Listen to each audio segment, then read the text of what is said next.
my good from this past weekend, and I think EJ, you and I were texting about this the other day, is that college football feels, and I know Joel Klatt talked about this on his podcast wrapping up this past weekend as well.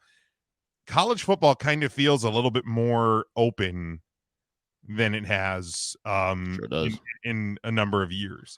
Now, a couple months from now, we may just see Georgia steamrolling everybody through the playoff, and nothing will feel different anyway. But through the first couple weeks here, I think college football has a fresh feel to it.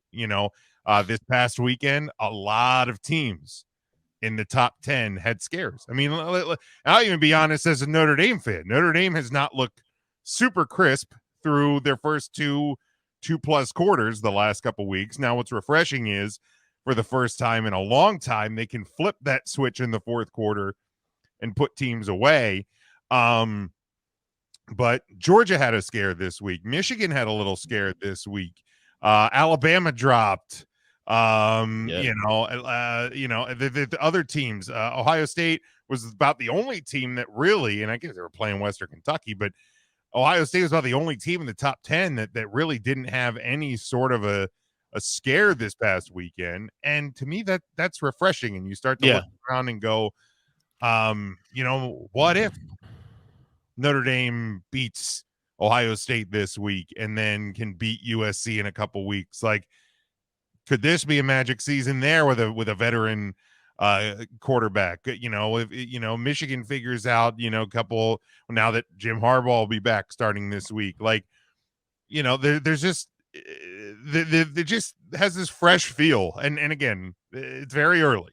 There's plenty of season ahead of us, but in the early portion of this college football season, it doesn't feel like there is that one absolutely great dominant team this year so far. Right. And the weekend, especially too, where we all said that the schedule looked like crap. Like, this is nothing going to happen. Everything will go chalk. Now, granted, things did go chalk, but it was definitely a lot of scares. Florida State got scared. Georgia had a scare. I mean, so it was one of those things where, okay, maybe there's some parity going on here in college football. We'll see how it plays out going forward, but it feels nice. I haven't seen Alabama ranked this low, this early in 15 years.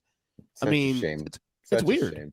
Yeah, they go down 3 spots. I mean, man, it's bad. Isn't it really unfortunate to watch Tommy Rees and Tyler Buckner just fall flat on their face in Alabama? Yeah, I don't know who could have seen that coming. I would say that the other surprise, because I was just looking at Colorado's schedule, does the Pac-12 really have 7 ranked teams right now? That seems obviously for now. Right. But the Pac-12 on paper right now looks to be the I mean, they're putting all of these rankings up there to just kind of elevate Colorado's wins. Maybe a little bit.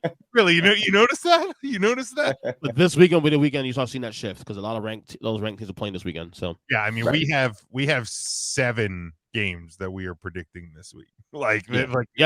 Because I can't overlook games where 2 top 25 teams are playing each other, and the only one where it's only one of the teams is ranked is a huge ACC matchup. So a lot Miami of movement. Temple. Yeah. A lot of movement is going to happen this week.